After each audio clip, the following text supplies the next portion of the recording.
you were created. Glorifying God leads us to live filled with joy. It helps us live in a growing relationship with one who created you. So, intention. So, ibig sabihin, bigyan talaga natin siya ng time.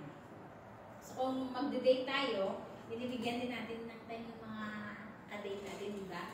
Kung may mga ka-meet up tayo, binibigyan din natin ng time, di ba? Si Kuya Diyos, pag may after na service, may gamit din si Kuya Diyos. So, binibigyan din ng time. So, yung Lord, bigyan din po siya natin ng time, intention. So paano? Sabihin nyo, paano pag-gising ko, trabaho agad. It's normal. Kasi as OFW talaga, sa totoo lang, yung parang minsan, naranasan ko rin before na, sakto na lang ihiga mo, dahil pagod ka na. Yung hindi ka na makaupo na makapag-usap sa Lord. Pero alam mo, na ginagawa ko, nakakahiga ko, naranasan ko rin yung pagod ba physically, but spiritually talagang laban na laban pa yung isip mo, laban-laban pa yung spirit mo. Yung sabi na, your body is wicked na, but your spirit is willing. So, nakakahiga ka na lang, nagpipray ako, nakakahiga, isip ko na lang talaga, hindi umiiyak na ako, kasi talagang pagod ka na. Pero ang kagandahan kasi, nare-relieve ka habang may kausap ka. At sino yung kausap mo? Siya yung kausap mo. Talagang sabi ko dati, nung una ako nag-OFW din since year 2000, 20 years old pa lang ako.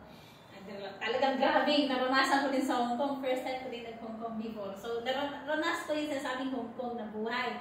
As in, grabe talaga. Sobra. Kung minsan magkwento yung mga OFW dito, kahit yung mga applicant, wala yan sa kalikingkingan ng naranasan ko. Wala yan sa kalikingkingan. Minsan, tumatayog na ko, sabi ko, wala yan sa naranasan ko. Lucky kayo, sabi ko, kasi bakit patient lang kayo? Yung Hong Kong. Pero mas, ito mga galing ng Hong Kong, yung kwento nila, mas matindi pa sa kwento ko, kung yung kwento ko.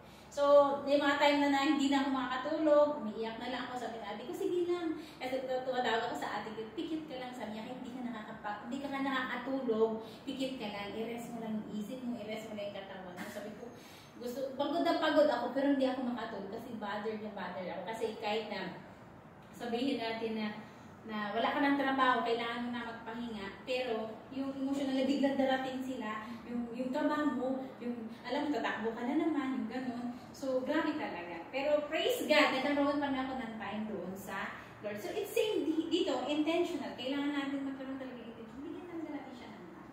Especially na wala tayong magulang dito, wala tayong kapatid dito, wala yung anak natin dito. Kailangan talaga. And sabi niya, yung paglalakbay natin is individual naman yun. Yung paghaharap natin sa Lord, hindi naman yung sagutin ng kapatid mo, hindi naman yung sagot ng mama mo, hindi naman sagot ng anak mo yan. Sagot mo yan kay Lord. So yung buhay mo, sagot mo rin talaga para sa Panginoon. Yung pagsusulit, individual tayo, yung mayroong tinatawag na judgmental. Hindi sasabihin, ay, si Pas, i-ano ako niyan, isising ako niyan. No, you are the one who will be responsible sa ating mga salvation, sa ating mga buhay. So, we need to give intention, glorify God, no? And then, magkaroon tayo tinatawag na joyful. Yung kagalakan. Pag kilala mo yung Diyos mo, alam mo yung naranasan ko din, no? Ng busyness. Busyness talaga, pag umalis na yung, hindi pa, kasi maaga pag darating mo yung employer, di ba? And then, pag umaalis sila ng maaga, di ba? Yung danas, yung ko lang sa hopefully, naranasan yung, siguro pag magkaroon na talaga kayo ng intimate relationship with God, hanapin niyo talaga yung presensya ng Diyos. Hindi yung presensya ng kaibigan niyo, hindi yung presensya ng mga close, but the presence of the Lord first.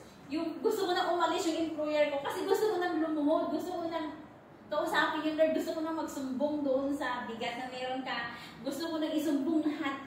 So yung meron ka ng kaganahan, Lord, sabi, umalis na sila, gusto ko nag-pray, gusto ko nang umawit. Isa mapapasayaw ka sa pag-awit sa presensya ng Diyos. Yun yung mararanasan mo dapat, yung joyful na presence ng Panginoon. Mas lalo mong mararanasan at alam mo yung kahit anong bigat na maranasan mo, pag nandun ka sa presensya ng Diyos, sobrang namawala sa totoo lang.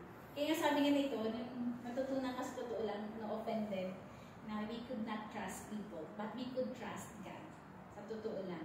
And we could have a closest friend, but we could have a close friend only God. Bakit? Sometimes people betrayed us. Sometimes people, we can trust, we could not trust 100%. No? Yun pa pala yung magpapapahamak sa iyo minsan. So doon ako natututo. So yung mga bagay na, hindi naman ako sabihin na hindi ako nangangaibigan. But mostly, nagsusumbong ako kay Lord than magsumbong ako sa mga friends. Kasi alam ko, mas maintindihan ako ng Lord kaysa sa mga tao. Yeah. And then sometimes, pag nagsasabi ka sa mga friends mo, yung gusto mong i-return ba na response, iba naman iba naman yung sasabihin sa'yo. So, mas natututo ako doon magsumbong kay Lord kasi ililid ka niya. Basta itiwala mo lang yung sarili mo sa Kanya, sa totoo lang. And then, you will experience yung nagbabasa ka ng salita ng Diyos, nagugulat ka, sasabihin mo, Lord, kinakausap mo ako, ikaw to, ako ito. So, ang ganda yung comfort ng salita ng Diyos kung matututo tayo na magkaroon ng time to glorify our God. So, talagang may experience natin yung mga ganung bagay na talagang sasabihin mo na buhay ako kahit wala akong kaibigan. Buhay ako kahit wala yung mga taong tutulong sa akin. But, of course, kailangan din natin sila. But, na-overcome mo yung mga pagsubok sa buhay mo. Bakit? You have God. Kahit wala yan sila, you have a God who provide everything. Yung natutunan ko din sa buhay ko na yung sasabi ko na lahat ng decision making namin ni Paz talaga binibigay ko sa Lord. Hindi kami nagkakaroon ng mga decision making na talagang sa amin lang. Ay, ito gagawin natin. Ito. Yung nag-decide kami by our own. Kasi bakit? Later on, pag hindi yung kalooban ng Lord, because it's your will, gusto mo lang, hindi na kalooban ng Lord, at magkaroon ka ng consequences later on, sino sisisihin? Ang sabihin mo, Lord, wala. At least pag sinabi, Lord, sabi mo dito ako, so ikalit mo ako, kasi sabi mo dito ako. So wala kang sisihin. Yun ang kagandahan talaga. No? Pag magkaroon tayo ng time sa Lord, so we need to give time talaga para sa Panginoon. Yun, what does it mean to glorify God? Ano ibig sabihin ng to glorify God? And the Merriam-Webster Dictionary defines glorify as the act of bestowing. Anong ibig sabihin ng bestowing? Pagbibigay. Ano pagbibigay? Honor, praise, or admiration. No? Nagkakaroon ba kayong tinatawag na admiration? Di ba sometimes sa mga human being, nagkakaroon na, ay, ang gwapo ni Curious Guy. Di ba? May mga ganun. Yung ganun, nagkakaroon, ay, ang ganda ni Ma'am. Yung ganun, nagkakaroon ka ng admiration. But, alam mo yung admiration na yun, dapat pala para sa ating Panginoon.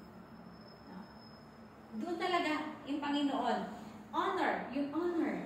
Minsan, di ba, nagkakaroon na, welcome to the palakpakan natin si yung honor na pala yun talaga, number one kay Lord dapat.